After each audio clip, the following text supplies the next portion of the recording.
This week I decided to learn how to spin a basketball, so let's see how it goes.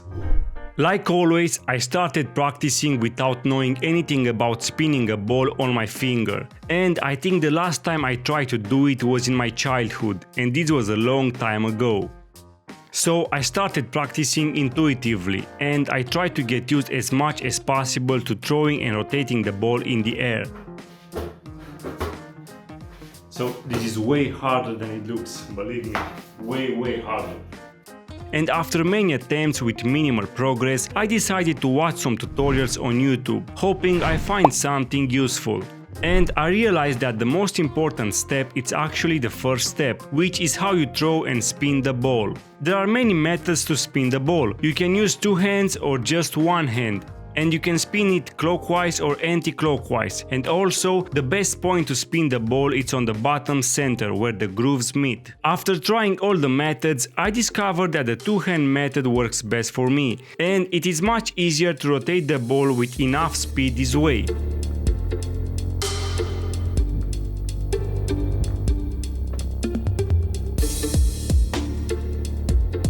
In order to do that, you need to hold the ball with one hand, with your fingertips, leaving a small space between your palm and the ball. Then put your other hand on the side of the ball and at the same time flick your dominant hand 180 degrees and your non-dominant hand forward to spin the ball. You need to be sure to complete the two motions at the same time to create an equal force on both sides of the ball.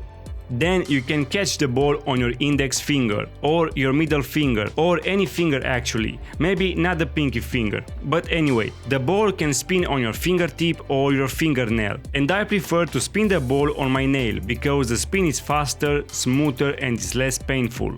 The closer you can keep your hand to the ball, the easier it will be. And a very important thing that I discovered when I was practicing is that if you bring your arm down slowly before the ball makes contact with the finger, it will be much easier to keep the ball spinning. So after learning all this, I just kept practicing. Yes, I think I got it.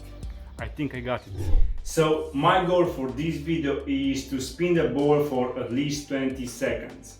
And in order to do that, I need to learn how to slap it.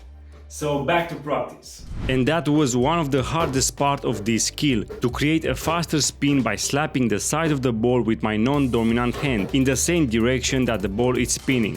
You have to be careful not to slap too hard because the ball will fall off of your finger. And also the speed of the slap is very important. And after more practice I started to get the right technique and I managed to create a faster spin. Basically, you need to slap the ball pretty fast and barely touch it with your fingertips. And that should be enough to keep the ball going without disrupting the spin. And after hours of practice, I finally felt ready to achieve the goal I set for this video.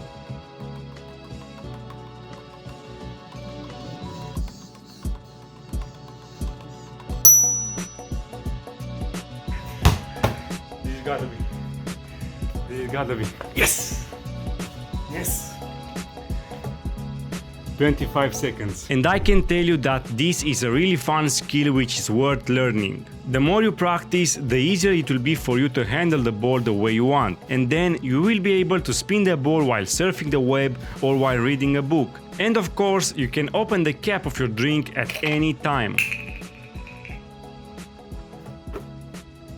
Thanks for watching this video, I hope you enjoyed it and I'll see you next time with a new challenge.